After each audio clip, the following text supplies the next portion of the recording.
President Biden met with Mexican President Obrador yesterday, praising their partnership in tackling the surge of illegal immigrants and drugs crossing our southern border. Meanwhile, House Republicans released a jaw-dropping report revealing nearly $500 billion of your tax dollars have gone to the border crisis under Biden. Congressman August Pfluger is with the House Homeland Security Committee and the House Foreign Affairs Committee, and he joins us now. Congressman, wouldn't it have just been cheaper to just build a wall? Well, Rachel, absolutely. And when you look at the very first quote from the Mexican president praising Joe Biden for not building the wall, being the first president to not build wall, to look for legal pathways. I mean, you know, it's kind of the twilight zone because it's clear that the president is not standing up for us, and the Mexican president is applauding him for that. Right. I mean, you know, his first job is to stand up for Americans. He's clearly not doing that. So where's our money going? Where's that money going when you look at it's a staggering amount of money?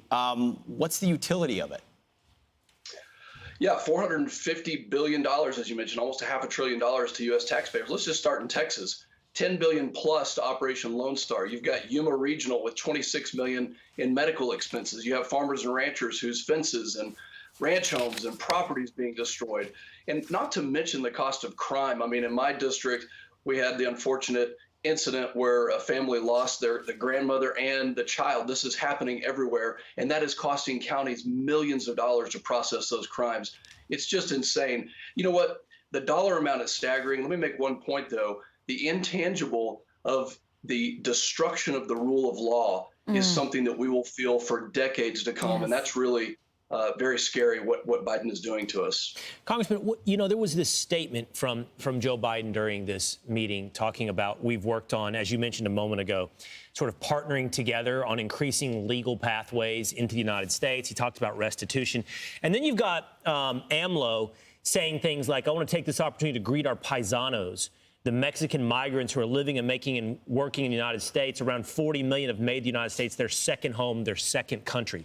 I'm curious, what kind of partnership are we working on here between Mexico and the United States? Well, President Biden is coming at it from a complete perspective of weakness. I mean, the folks that come here legally, that work in this country, that do a good job, you know, become citizens, that is wonderful, and we need to continue to do that. However, when AMLO is talking, what he's really talking about is they're running the trafficking and smuggling organizations directly through Mexico, and they're not feeling the brunt of it. We are. This is what President Trump did so well, is he said, we're going to put tariffs on you, on all Mexican goods coming into the United States if you don't help us, if you don't actually do remain in Mexico and help us turn away migrants. That's not happening. President Biden is so weak that he can't even get to the point where he holds them accountable for trade issues and much less migration issues. Yeah, I mean, we're destroying the notions of citizenship. That, as you mentioned, that's the intangible. But also, the cartels are richer and stronger than ever.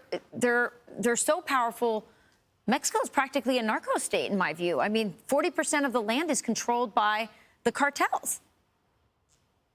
That's absolutely right. And what they're doing with the fentanyl trade, the precursors coming from China, this is all linked together, the geopolitics of this. And we need a president who will stand up to it and hold them accountable, but it's coming into our communities. It's hurting our communities. You know, just in my district alone in Odessa, Texas, the sheriff calls me regularly, Sheriff Griffiths, to tell me about the cost on human lives. This is happening in every single American city. And enough is enough. We've got to hold them accountable. That's why I'm proud of, you know, Speaker Johnson for making a pledge to make border security the priority. Well, Congressman, we appreciate you being with us this morning. Go Mojo. Thank you, sir. And we'll see you next time. I'm Steve Ducey. I'm Brian Kilmeade. And I'm Ainsley Earhart. And click here to subscribe to the Fox News YouTube page to catch our hottest interviews and most compelling analysis.